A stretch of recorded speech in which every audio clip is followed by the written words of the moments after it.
Maraming salamat po, Madam Chair. Gandang umaga po to the lone defender of the CHR.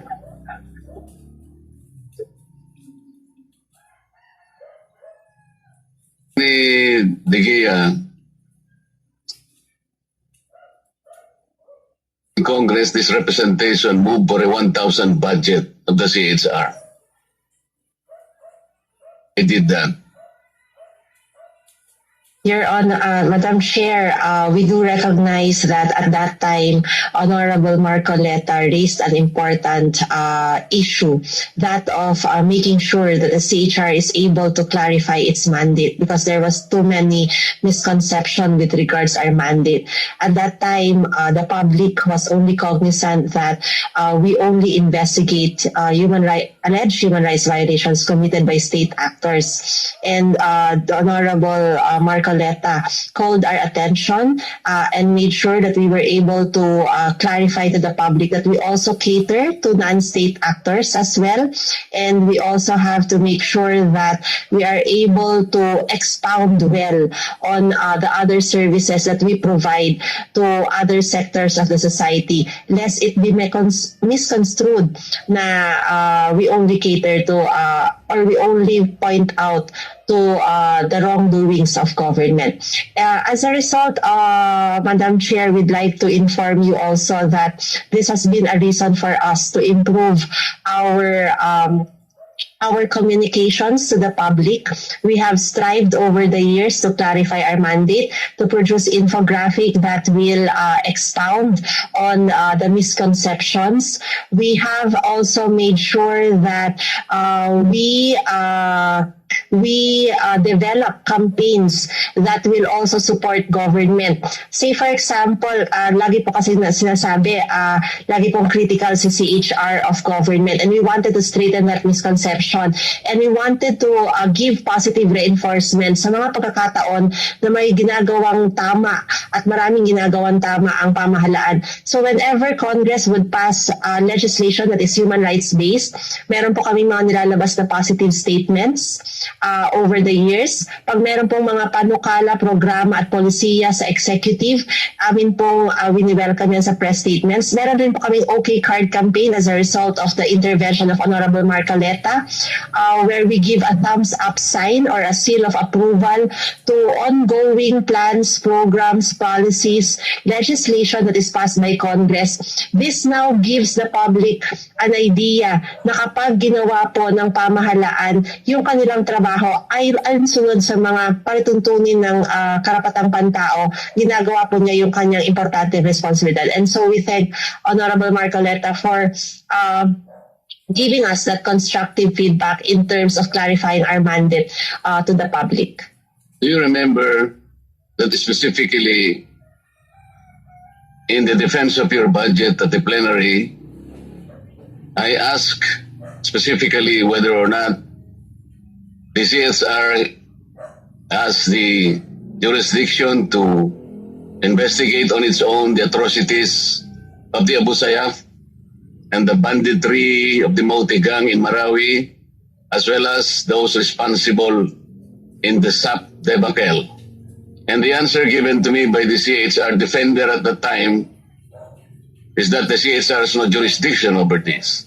That is the reason why I raised question whether or not we should give you a 1,000 budget. Did you recall that? Madam Chair, we do... Yes or no? Yes, sir. Yes, Madam Chair. And did you know that because of that, I had several buzzers, thousands of them, until today. Because I think the CHR failed to tell the public that I just did that to redirect and reorient the constitutional mandate of the CHR, that not only the state agents and state actors should be the focus of your jurisdiction, but also non-state agents like private armies or armed groups, private people, especially those who are enemies of the state. That was the basis why I stood and recommended a 1,000 peso budget.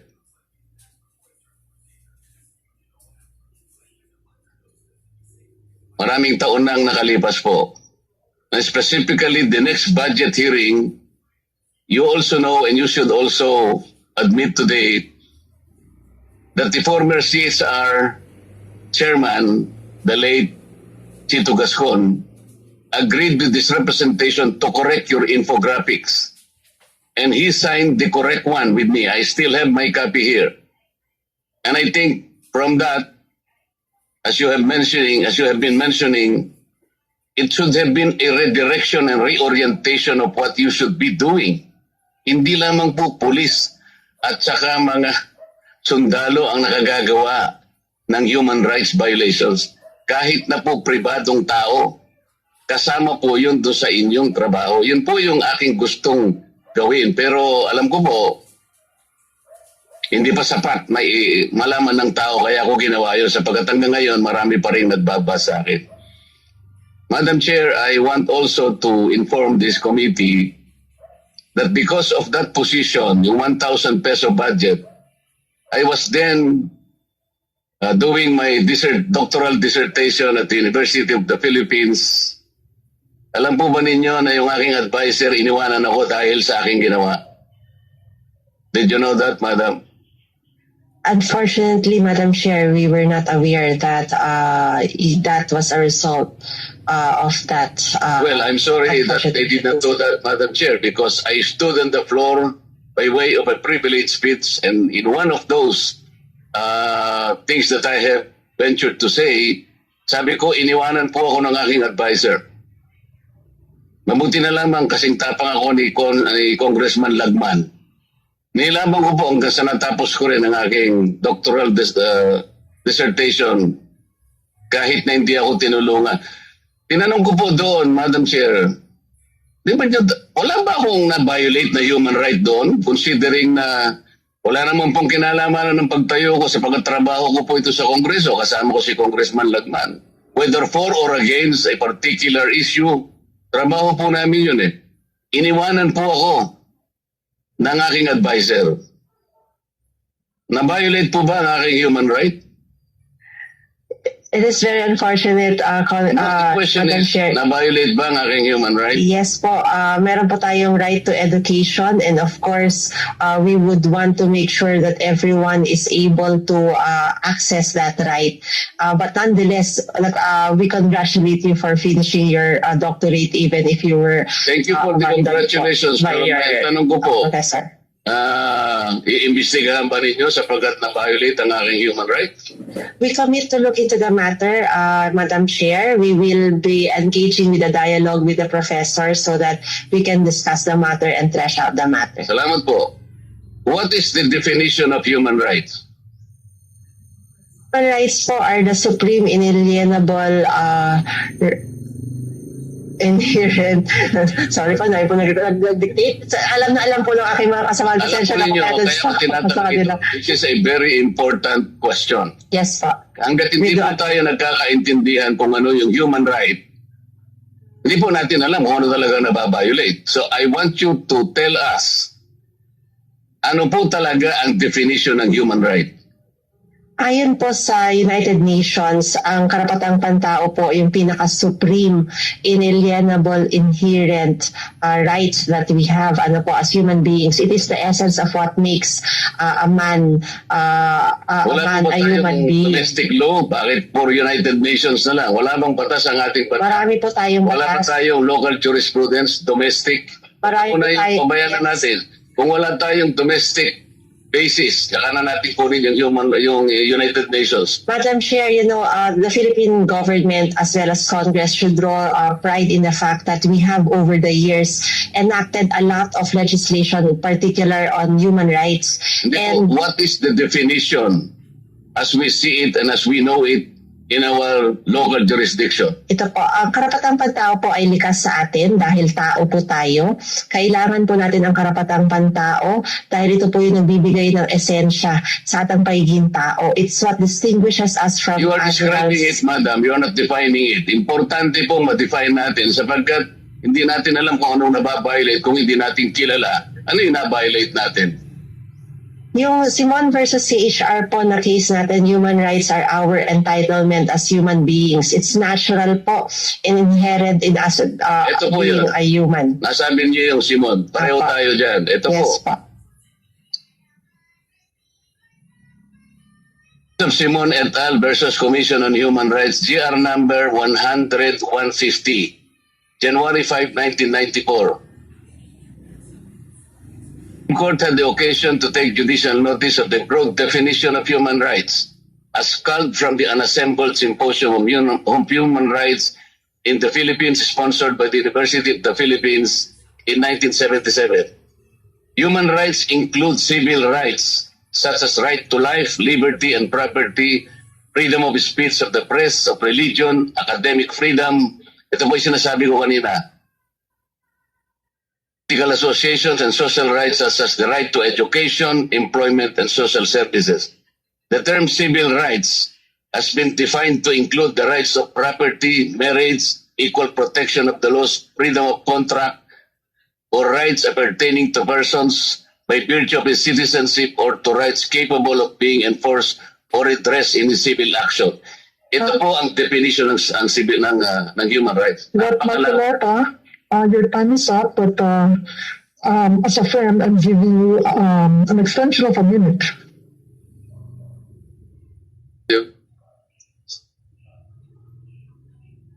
Kasi yun sa dami po nitong human rights na to, kamukha po nang nangyari sa Abu Sayyaf, sa SAC 44, ang tinitingnan lang naman po natin kasi on your own you have to investigate, baka sakaling maraming na-violate dito. Marami po talaga Ngayon, tinanong ko po sa kanila noon, hindi po nyo jurisdiction. Mali po yun Yes po. Madam Chair, we wish to inform the body that we have investigated such cases and we continue to investigate such cases.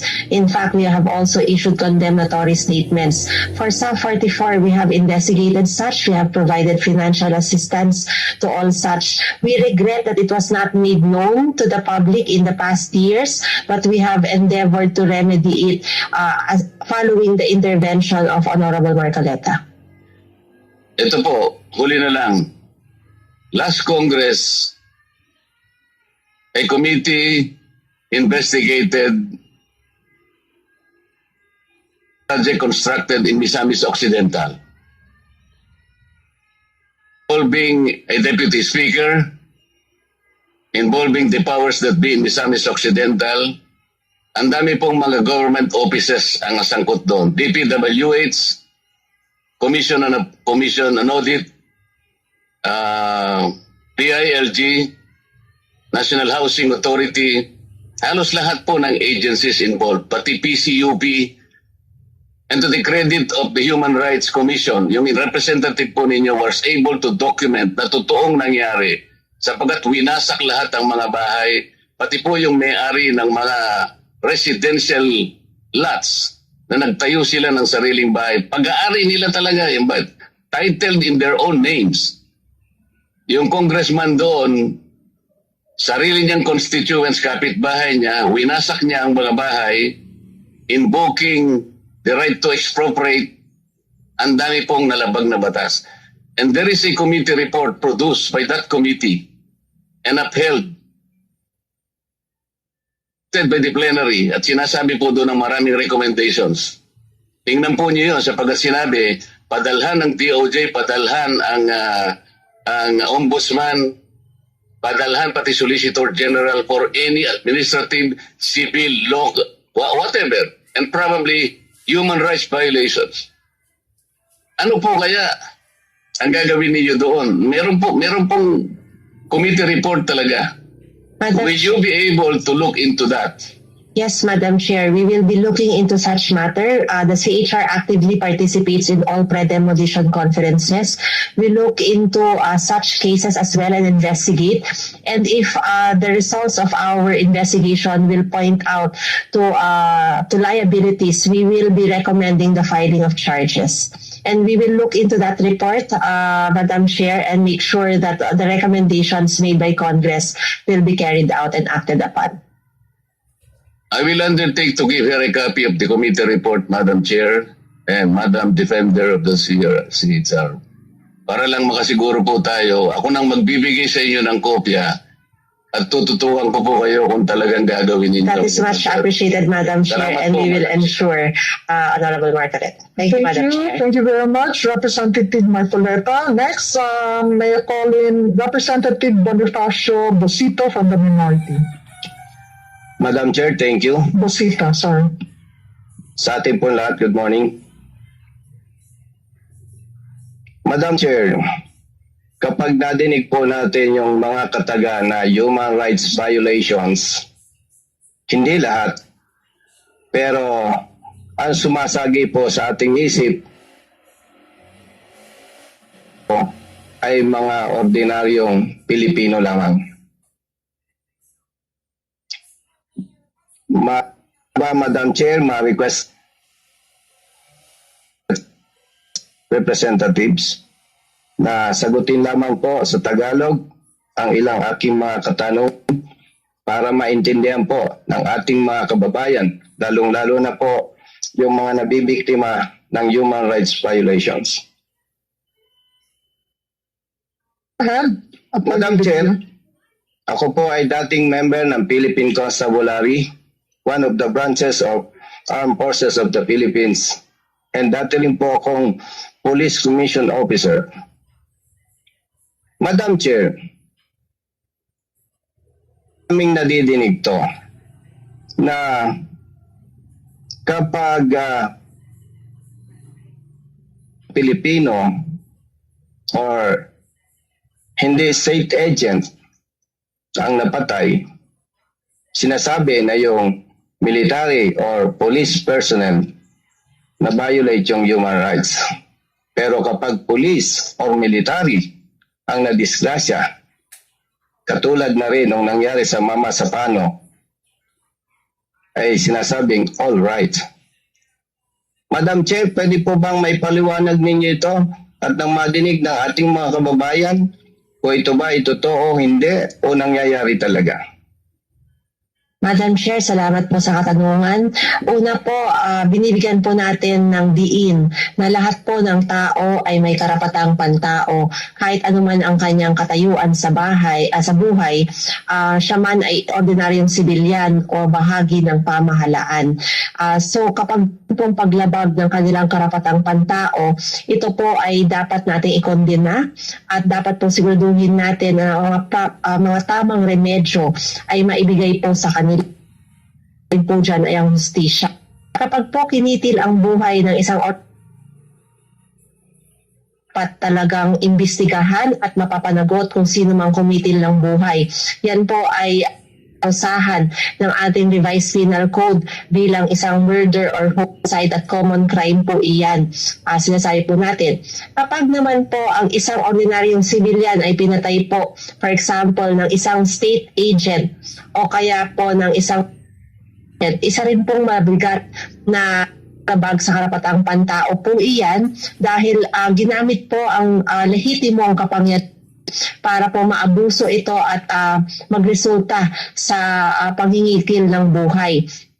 At ang Kongreso po ay naglahad ng maraming mga espesyal na batas na nagpapabigat ng parusa para sa mga bottom line po dapat pong kondenahin. At ang CHR naman po sa mga usapin ng common crimes ay nire-refer po muna iyan sa Philippine National Police at sa mga pagkakataon po na hindi po ay kipagtulungan po ang CHR sa mga panahon na kinakailangan po doon po sa mga karapatan ng mga pulisya, ng mga kasundaluhan ay nag-issue po ng maraming press statement kung saan po kinukondena katunayan po ng March 3, 2022 na nagkaroon po ng NPA attack in Sagot that killed. Yan po ay aming kinondena, yan po ay aming inimbestiga at pending na may rekomendasyon na po kami magbigay ng financial assistance sa kanila.